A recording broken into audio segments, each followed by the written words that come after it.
Main subject सारे हो चुके हैं, अब बचा हुआ है सिर्फ और सिर्फ बायोलॉजी। आप में से काफी सारे लोगों की डिमांड आ रही थी कि जकी भैया बायोलॉजी के लिए तो सजेशन दे दो कि कहां से पढ़ना है, कैसे पढ़ना है, क्या करना है। सीधी बात, तुम्हारे जकी भैया मैथ्स बैकग्राउंड से ये लेकर आए हैं बायो के एक्सपर्ट, जो कि है हमारी एकता मैम। बाकी टीचर्स की तरह मैं वो नाटक मैं तुम्हारे लिए जी जान लगा दूंगी, बायो में तुम्हारे 100 में से 100 आए।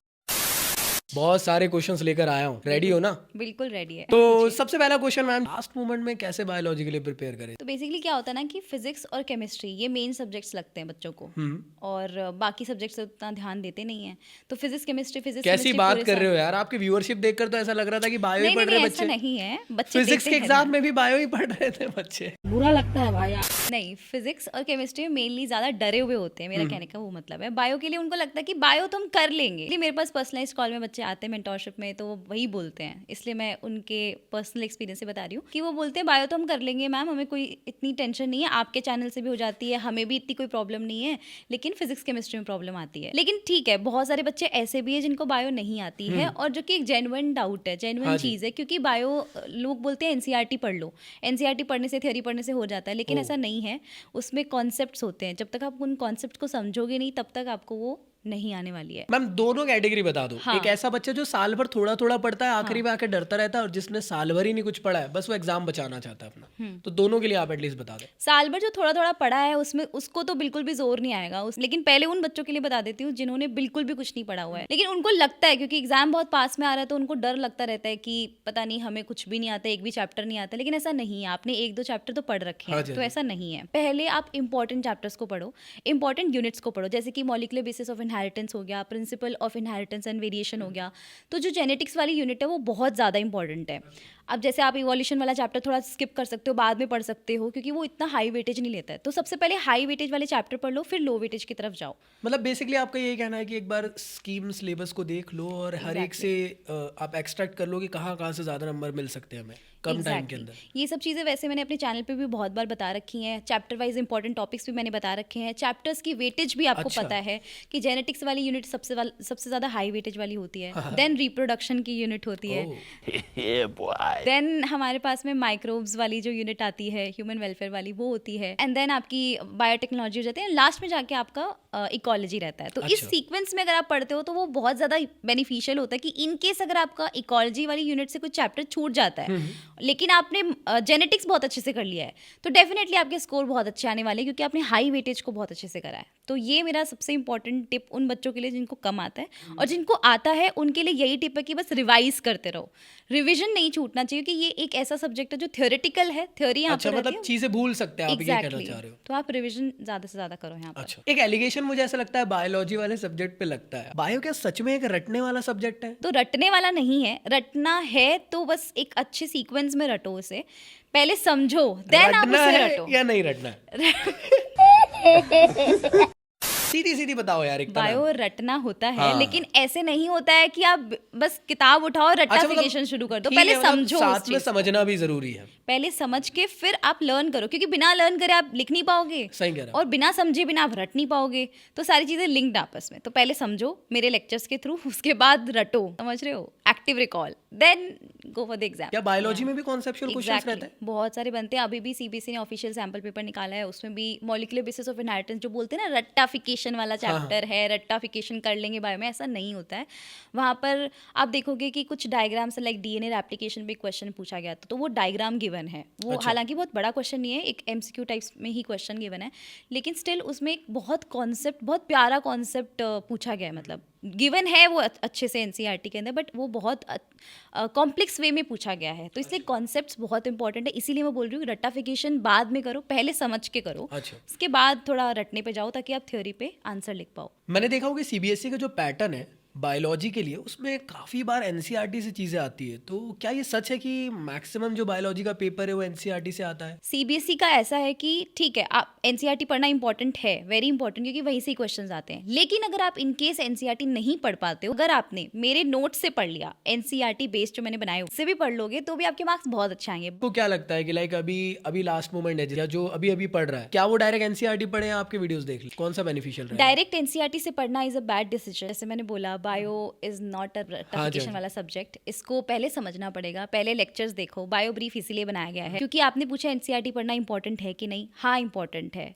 लेकिन अगर आपने पूरे साल भर नहीं पढ़ी और अब आप सोच रहे हो कि हम एनसीईआरटी पढ़कर एग्जाम दे आएंगे, तो my dear you are doing wrong. तो पहले आपको थोड़ा सा सिंप्लीफाइड मैनर में पढ़ना पड़ेगा हाँ। एनसीईआरटी को। देन आप, अगर आपके पास टाइम बचता है, आप एनसीईआरटी पढ़िए। टाइम बचता है हाँ, तो बेसिकली ये बात हुई कि एक एजुकेटर के साथ जब बैठकर हम लोग किसी स्पेसिफिक बुक को पढ़ते तो वो ज्यादा अच्छे तरीके से समझ में आ पाती है एज कम्पेयर टू खुद Right. डायरेक्ट बैठे पढ़ने। तो राइट तो बायो ब्रीफ में मैंने एक्चुअली ऐसा ही करा है कि मैंने उसको बिल्कुल सिंप्लीफाइड मैनर में एक एक लाइन को हाईलाइट कर करके और हर एक लाइन को समझाया है कि इसका मतलब क्या है। ठीक है, तो आप वो लेक्चर देख सकते हो, बहुत ज्यादा तो ये सीरीज beneficial है। कंप्लीट हो चुकी है आपकी? हाँ, मतलब अभी तो कंप्लीट हो ही चुकी है। आप इसकी रिकॉर्डिंग देख सकते हो, यूट्यूब पे पड़ी हुई है, प्लेलिस्ट भी बना हुआ है। एंड इसके अंदर मैंने पीवाईक्यूज भी डिस्कस कराए हैं, कौन से टॉपिक्स हैं इस चैप्टर के जहाँ से ज्यादातर क्वेश्चंस आए हुए हैं। तो आपने शुरू दिन से ही एनसीईआरटी पढ़ना शुरू कर दिया होता तो आपके लिए टफ नहीं होता, क्योंकि आपने एनसीईआरटी को अपनी तरफ से डिकोड करके रखा होता।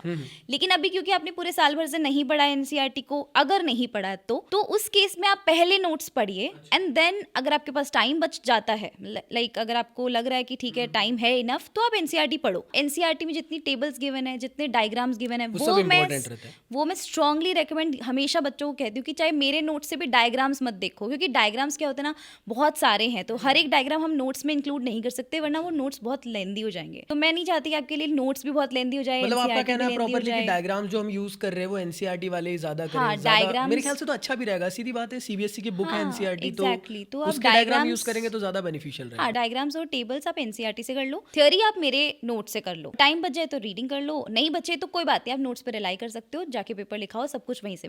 तो मैम नेक्स्ट एक काफी इंपॉर्टेंट क्वेश्चन है जो बच्चे पूछते रहते हैं, प्रीवियस ईयर के क्वेश्चन एग्जामिनेशन में आते हैं, मतलब डायरेक्टली आ जाते हैं क्या? यार मतलब टू बी ऑनेस्ट, आपकी किस्मत अगर बहुत अच्छी है तो आपको डायरेक्टली मिल जाएंगे। अच्छा, लेकिन पीवाईक्यूज करना बहुत इंपॉर्टेंट है।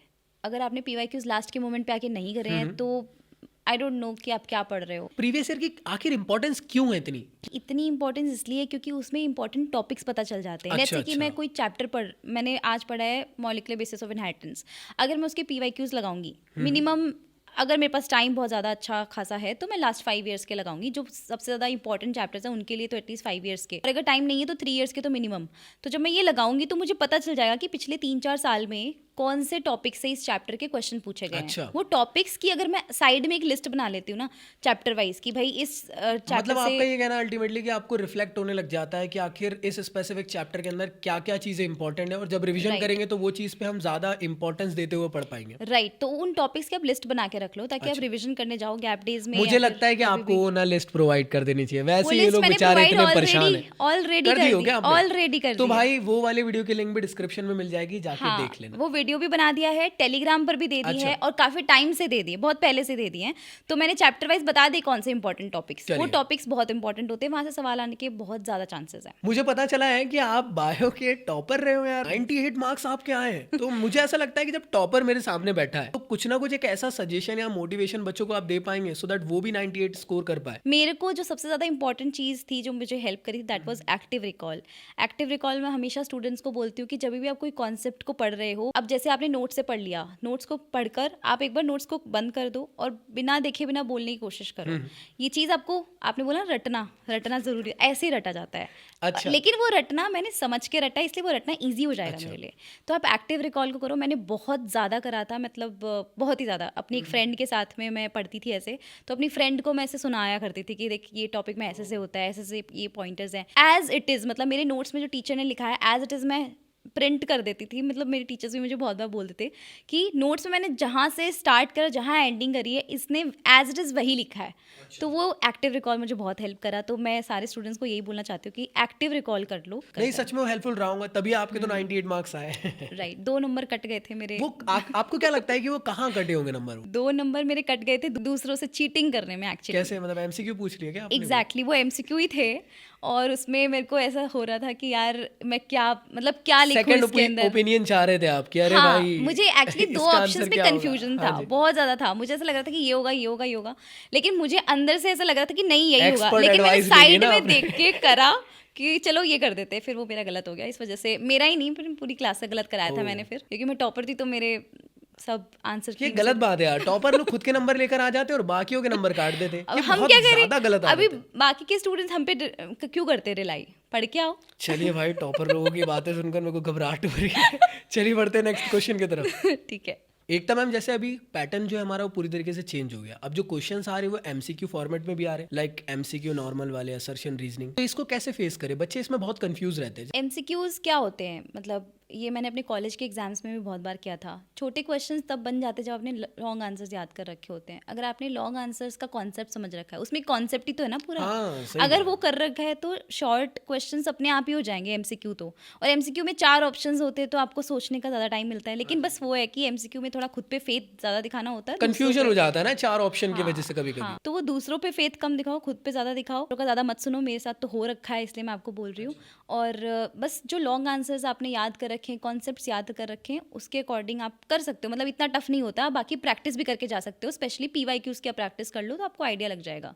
मैम, आपको क्या लगता है कि एमसीक्यूज जो एग्जामिनेशन में आते हैं उसको हमको कब करना चाहिए? जैसे शुरू में करना चाहिए या आखिरी में करना चाहिए? कब हमारे लिए ज़्यादा बेनिफिशियल रहेगा और टाइम भी हमारा बर्बाद ना हो? देखो, मैं अपना पर्सनल एक्सपीरियंस बताऊं तो मैं जब पेपर अटेम्प्ट करती थी तो मैंने ना अपने अंदर बहुत सारी ऐसी हैबिट डाल रखी थी। सैम्पल पेपर्स बहुत ज़्यादा सॉल्व कर रखे थे, तो मैं हमेशा सीरीज़ में ही क्वेश्चंस करती थी। तो मैं पहले एमसीक्यूज करती थी, देन मतलब वही सीरीज जो पेपर में गिवन है, क्योंकि मेरी स्पीड भी अच्छी हो गई थी। अच्छा। अगर किसी की स्पीड अच्छी नहीं है तो पहले मैं उनको स्ट्रांगली रेकमेंड करूंगी 5 मार्क का क्वेश्चन पहले कर लो। मेरे जैसा बच्चा है जो नहीं लिख पाता तेजी से, तो 5 मार्क का कमजोर question- गिरे गुरे हालत का है, फिर उसके लिए बताओ। फिर आप लॉन्ग आंसर्स पहले लिख लो ताकि आपको एक कॉन्फिडेंस बूस्ट हो जाए, क्योंकि एमसीक्यू 1-1 नंबर का होता है और उसमें आपको ज़्यादा कुछ नहीं लिखना। आपको लिखना है ABCD कौन सा आंसर सही है, तो आप जल्दी से मैं लिख तो सकते पी हो। में कई लोग को यही सजेस्ट करता था कि आखिरी में करो और आखिरी में थोड़ा पूछ हाँ, पूछ भी आखिरी लो, में क्योंकि हर कोई आपके जैसे नहीं, टॉपर पूछो। भी नहीं है ना मैम, तो बेचारों नहीं, को जिनसे आप एक्सपर्ट एडवाइस की पूछोगे- जरूरत पड़ती है। जिनसे आप पूछोगे जरूरी नहीं उन्होंने भी सही करा है। तो आप लॉन्ग आंसर्स पहले कर लो, उसके बाद आप एमसीक्यूज वगैरह कर सकते हो, क्योंकि इसमें टाइम नहीं लगता इतना। अच्छा। ABCD लिखना होता है। सामने से टीचर अगर कॉपी छीन भी रहा है ना तो भी आप जबरदस्ती लिख ही हाँ, दोगे, last लॉन्ग में आप आंसर्स कर ही नहीं लिख दोगे, पाओगे। सही बात है। और लॉन्ग आंसर्स में क्या होता है ना, प्रेजेंटेशन बहुत मैटर करता है। वहाँ पे डायग्राम्स बनाने पड़ते हैं, वहाँ पे पॉइंटर्स लिखने पड़ते हैं, सोच सोच के लिखना पड़ता है। तो बेटर है कि आप थोड़ा टाइम, क्योंकि इनिशियली हमारे हाथ में पेपर आता है ना तो हमें लगता है कि यार 3 घंटे हैं तो कर लेंगे। हाँ, तो शुरू का तो में ऐसा कर लगता है लो, 1 घंटा तो ऐसे जाता है जो पता पता भी ही नहीं चलता है। चलता है। और लास्ट के अंदर आते आते लॉन्ग आंसर्स में फिर वही होता है, हैंड राइटिंग गंदी होने लगती है, फिर आप सही से एक्सप्लेन नहीं तो कर मतलब पाते क्या हो। सच में हैंडराइटिंग का यहाँ मैटर करता है क्या बायो के एग्जाम में?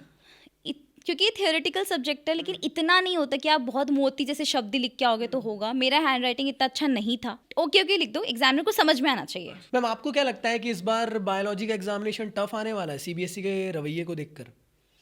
सीबीएसई का रवैया तो हम जान भी नहीं सकते हैं। हम अब कोई फिर भी जब भी ऐसे 1-2 हाँ, साल मतलब- से हम देख रहे हैं कि यार कहीं ना देखो, कहीं लास्ट ईयर इतना टफ टफ कर नहीं रहा है। है सीबीएसई। सीबीएसई ने टफ किया लास्ट टाइम, फिजिक्स का पेपर टफ किया, तो हम ऐसा कुछ बोल नहीं सकते कि इस क्या बार बायो का बायो हो का ही सकता है? आएगा। तो मैं इतना मतलब लास्ट ईयर के पेपर्स को देखते हुए इतना टफ तो नहीं लग रहा है, बट हाँ, सैम्पल पेपर जो इन्होंने निकाला है इस बार देखते हुए तो लग रहा है कि कॉन्सेप्चुअल क्वेश्चंस पूछ सकते हैं ज़्यादा। इसलिए कॉन्सेप्चुअल क्वेश्चंस पे ज़्यादा फोकस करना, ऐसे मत समझना कि ठीक है रट लिया हो गया। थोड़ा कॉन्सेप्ट्स भी देखना, कॉन्सेप्ट्स आपको मेरी वीडियो से समझ आपने में आ जैसे अभी जाएंगे। बात करें सैम्पल पेपर की, जैसे हाँ। मैंने भी ऑब्जर्व किया कि जो भी स्पेसिफिक सब्जेक्ट है उसका जो सैम्पल पेपर आता है और जो एक्चुअल एग्जामिनेशन का पेपर है उसमें डिफरेंस रहता है। ये सैम्पल पेपर टफ रहता है और जो एक्चुअल पेपर आता है, जो मैंने अपने एंड से ऑब्जर्व किया, वो थोड़ा सा नॉर्मल रहता है। क्या बायोलॉजी में भी ऐसा कुछ है? Good question. बहुत सारे मतलब सब्जेक्ट्स में ऐसा होता है कि सैम्पल पेपर हमें बहुत टफ लगता है, लेकिन एक्चुअल पेपर फिर उतना टफ नहीं आता होता है।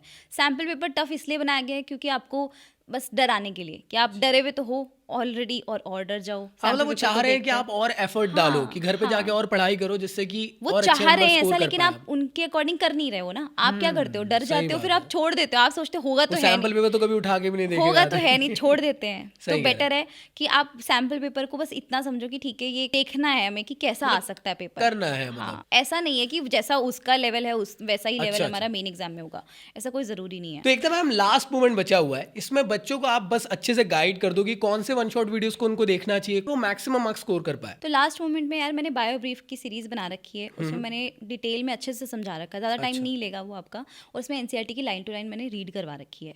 लेकिन अगर आपको फिर भी और कम ड्यूरेशन के लिए चाहिए तो इसके लिए रैपिड रिवीजन सीरीज भी मेरे यूट्यूब चैनल पे ऑलरेडी पड़ी हुई है, आप वो भी देख सकते हो, और अभी भी चल रही है तो वो भी आप देख सकते हो, जिसके अंदर आप और भी कम टाइम में अच्छे लाइक से रिवाइज लास्ट कर मोमेंट सकते हो। में प्रिपरेशन के लिए अच्छा रहेगा। एंड नोट्स के लिए कुछ आप बता पाए? Notes जैसे के मैंने लिए- तो सुना आपने कुछ काफी अच्छे नोट्स बनाए हैं जो मार्केट बिल्कुल। में काफी ज्यादा फेमस हो चुके हैं। बिल्कुल, वो नोट्स के बाहर तो एक्चुअली कुछ नहीं आने वाला, क्योंकि वो नोट्स मैंने बहुत घंटों बिताकर एकदम से रीड करके पूरी एक अच्छा। एक लाइन और फिर बनाया है। उन नोट्स को पढ़ लो बस, मैं इससे ज़्यादा क्या ही बोलूँ। 100 में से 100 आपके बायो में फिक्स है। दोस्तों मैं वही आप लोग से कहना चाहता हूँ कि लाइक मैम की जो वन शॉट सीरीज है और मैम के जो नोट्स है दोनों के लिंक डिस्क्रिप्शन में आप लोग को मिल जाएगी, तो प्लीज उसको जाके डाउनलोड करें और वीडियो लेक्चर्स को देखें, क्योंकि ये तुम्हारे एग्जामिनेशन की प्रिपरेशन के लिए बहुत ज्यादा जरूरी है। एकदम अब काफी सारे बच्चे मुझसे ये पूछते रहते हैं कि यार बायोलॉजी के अंदर आखिर हमें आंसर राइटिंग कैसी करनी चाहिए। मतलब लाइक मुझे तो बिल्कुल आइडिया नहीं है, तो बेटर है कि आप ही अच्छे से बता दें कि like short questions, long questions किस तरीके से फ्रेम करें so that maximum marks score हो। मेनली लॉन्ग आंसर्स का ऐसा होता है कि बायो क्योंकि थ्योरेटिकल सब्जेक्ट है तो वो जाकर पूरा पेज भर देते हैं। अच्छा। तो पेज नहीं भरना होता है, यहाँ पर आपको पॉइंटर्स में लिखना होता है और कीवर्ड्स को हाईलाइट करना होता है। एक्स्ट्रा नहीं लिखना होता क्योंकि आप खींच नहीं सकते हो इन आंसर्स को, कितना ही खींच लोगे आप, सही कॉन्सेप्ट को कितना ही खींच लोगे, तो उतना ही लिखो जितना रिक्वायर्ड है और कीवर्ड्स को हाईलाइट करो, क्योंकि एग्जामिनर एक्चुअली देख रहा है आपके कीवर्ड्स को, उनको देख के आपको मार्क्स देता है। और स्पेशली लॉन्ग आंसर्स में आपको डायग्राम्स बना के बहुत मतलब आपको हेल्प हो सकती है। डायग्राम जरूर बना के आओ, आपको नहीं भी पूछा गया तो बना दो, मैं तो यही बोलूंगी टाइम बचाओ तो बना दो, क्योंकि डायग्राम से और अच्छा इंप्रेशन पड़ता है। जितनी अच्छी आपकी कॉपी दिखेगी एग्जामिनर उतना ज्यादा रिलैक्स होकर आपकी कॉपी चेक कर पाएगा। जितना नीट एंड क्लीन दिखा सकते हो उतना नीट एंड क्लीन दिखाओ, ज्यादा भरो मत, काटपीट मत करो और पॉइंटर्स में आंसर लिखो। मैम जैसे कई बार क्या होता है ना, मुझे ऐसा लगता है कि मैंने जैसे बायो के डायग्राम्स वगैरह देखा, काफ़ी ज़्यादा कॉम्प्लिकेटेड टाइप दिखे मुझे। तो जैसे बाकी सब्जेक्ट में स्टेप मार्किंग वगैरह रहता है, तो वैसे ही क्या डायग्राम में भी ऐसा कुछ रहता है कि लाइक कुछ कुछ चीज़ें बच्चा याद नहीं रख पाता ना कि वो क्या होता है, ये क्या होता है, और कुछ कुछ ही चीज़ें लिखा तो उस पर भी नंबर मिल जाएंगे। यार मतलब कभी कभार सीबीएसई से पूछ लेता है कि आप डायग्राम बनाओ और 4 नेमिंग कर दो, इसमें 4 लेबलिंग कर दो, तो आप उतनी करके आओ। कई बच्चे भर आते हैं। अगर नहीं भी पूछा गया है तो आपको जितना आता आप करके आओ, लेकिन सही करके आओ। डायग्राम नीट एंड क्लीन और सही मतलब बना इन द के आओ। सेंस दो भी चीज़ मालूम है तो उसको दो चीज़ को सही जगह रिफ्लेक्ट करो। हाँ, सही रिफ्लेक्ट करके आओ, गलत नहीं करके आओ, क्योंकि उसके मार्क्स कटते हैं डायग्राम्स। एक और काफ़ी इंपॉर्टेंट चीज़ इसी से मैं मतलब कंटिन्यू करना चाहूँगा कि जो ड्राइंग्स वगैरह बनाना है इसके अंदर, वो पेंसिल से बनाना है या पेन से? ऑब्वियसली पेंसिल से बनाओ यार, मैं तो यही रेकमेंड करूंगी, क्योंकि पेन से काटपीट होगी, आपकी कॉपी गंदी लगी, और आंसर प्रेजेंटेशन बायो में बहुत इंपॉर्टेंट है। तो पेंसिल से बनाओ ताकि इरेज भी हो जाए। हाँ सही बात है कि और एटलीस्ट टाइम गलती बच से जाए गलत तो। हुआ तो उसको अपन सही तो कर पाए, फिर रो रहे हैं बैठ के कि अरे यार इतना काटा पीटी गंदा दिख रहा है। और पेपर को मैं एक और एडिशनल पॉइंट यहाँ पर ऐड करूंगी। पेपर 3 घंटे का होता है तो 3 घंटे तक मत इंतजार करो कि 3 घंटे में खत्म करेंगे पेपर को। आप कोशिश करो 2 घंटे 40 मिनट में खत्म करने की या 45 मिनट में खत्म करने की। हो जाता है ताकि- इतना जल्दी? हाँ हो जाता है। Sorry, अगर मैं आपने टॉपर से बात कर रहा हूँ, भूल गया था मैं, सॉरी सॉरी सॉरी। नहीं हो जाता है वैसे। 15 मिनट रखो ताकि आप एक बार ओवरव्यू कर पाओ पेपर का। आपको लगे ना कि कुछ छूट गया है या कि कोई पर्टिकुलर टॉपिक या क्वेश्चन आपने छोड़ दिया वहां पर, तो कुछ भी लिख के आओ, लेकिन लिख कर आओ, छोड़ना नहीं है क्वेश्चन वहां। तो सारे और questions अगर आपको attempt फिर करना भी आपका कहना है। आपने सब कुछ अटेम्प्ट कर लिया फिर भी आपके पास टाइम बचा हुआ है तो डायग्राम्स में ना बढ़िया सी शेडिंग वेडिंग कर लिया करो, उससे मतलब मार्क्स उसको और अच्छे मिल decorate जाते करने की हैं। कोशिश डेकोरेट करें। जितना ओह। करोगे बायो की कॉपी को आपको और अच्छा, इसमें अच्छे सच में marks। मतलब हाँ, नंबर हाँ, मिल पाते हो और ज्यादा? हाँ बहुत यार, ये अच्छे भी सही मिलते है। हैं। तो मैं काफी इंपॉर्टेंट क्वेश्चन पूछना चाहता हूँ, तो मुझे ऐसा लगता है कि आप भी उनके लिए कुछ ना कुछ एक मैराथन सीरीज वगैरह जरूर लेकर आने वाले होंगे एग्जामिनेशन तक के, तो उसके बारे में एटलीस्ट बच्चों को बता दो यार। बिल्कुल, बच्चों को तो मैं वैसे भी बताती रहती हूँ जो भी आता है। तो बायो के पेपर वाले दिन और बायो के पेपर से 1 दिन पहले 2 दिन पहले हम मैराथन्स कर रहे होंगे, पूरी पूरी बुक को कवर कर रहे होंगे। हर एक चीज़, डायग्राम्स के लिए अलग सेशन है, रिवीजन के लिए अलग सेशन है, सुबह 4 बजे उठ के भी हम सेशन करने वाले होंगे एग्जाम के दिन। तो सब कुछ है, पूरा सपोर्ट इस चैनल पे है। इस चैनल पे जो भी कंटेंट आपको पढ़ाया जा रहा है उसके बाहर तो कुछ नहीं आएगा अगर आपने डेडिकेशन से फॉलो करा है। टीचर के तौर पे देखा जाए तो स्टूडेंट के लिए तो हम लोग हर चीज कर देते हैं, बट एटलीस्ट उनको लिख कर आना भी जरूरी लिख कर है। आना जरूरी है, इसीलिए बोलती हूँ कि सैम्पल पेपर्स करके जाओ, क्योंकि प्रेजेंटेशन की प्रैक्टिस आपको सैम्पल पेपर कराएगा। और जैसे एक बार आपके बोर्ड एग्जाम्स खत्म हो जाते हैं, थोड़ा टाइम रिलैक्स करो, उसके बाद मुझे पता है 50% से ज्यादा स्टूडेंट नीट या सीयूईटी को दे रहे होंगे, तो उसके लिए भी कंटेंट मैं नीट के लिए आपको इस चैनल पे प्रोवाइड करूंगी। अच्छा, मतलब आप नीट का भी कंटेंट हाँ जी। डिलीवर करते हैं? हाँ जी। हम लास्ट में कुछ मोटिवेट कर दो यार बस बच्चों को कि यार वो बायो में बस चिल होके एग्जाम दे दे। को ये समझाओ कि ठीक है लास्ट है, कर लेते हैं, थोड़ा कर और लेते हैं, घिस हाँ, लेते हैं, थोड़ा सा और, एक थोड़ा दिन सा, और एफर्ट डाल एक देते दिन हैं, और। कल फिर तो 1 घंटे बाद से तो फिर घूमने उसके जाने बाद तो घूमना ही है, तो वो सही एक बात है, बिगेस्ट सही मोटिवेशन एक्चुअली। हाँ सही कह रहे हैं आप। हाँ, उसके बाद अपनी जो भी ट्रिप व्रिप है सब बनाओ मस्त। तो चलिए, ये था आज का एक धमाकेदार वीडियो जो कि एकता मैम के साथ हम लोगों ने लेकर आए। मेरे को ऐसा लगता है बहुत सारी चीज़ें सीखने को मिली होंगी, बहुत सारी स्ट्रैटेजीज और बहुत सारी टिप्स आपने जाने हो एकता मैम के साथ, और अब इन सब चीज़ों को फॉलो अप करने का टाइम भी आ चुका है। तो आप लोग से रिक्वेस्ट है, सभी इंपॉर्टेंट लिंक जो भी बायो रिगार्डिंग आप लोग को मैम के चैनल की है वो सब आपको डिस्क्रिप्शन में मिल जाएगी, इंक्लूडिंग इनके नोट्स की जो one of the best biology के नोट्स है। तो उसको आप लोग को डाउनलोड करना है एंड प्रिंट आउट कराना और अपनी प्रिपरेशन स्टार्ट करना। मुझे ऐसा लगता है बच्चे लोग परेशान है ना कि घर तो नहीं आएंगे, घर पे नहीं नहीं आने आएंगे। वाले हैं नोट घर पे नहीं भाई आएंगे। वो ई बुक है, हाँ। ई बुक आपको जैसे ही आप पे करोगे आपको मिल जाएंगे, उसको डाउनलोड करें, प्रिंट आउट करें और बढ़िया पढ़ाई स्टार्ट करें। और बेस्ट ऑफ लक सभी के सभी लोगों को मेरी तरफ से, और मैम के साथ बने रहिएगा सो दैट आप लोग के बोर्ड्स में तगड़े मार्क्स स्कोर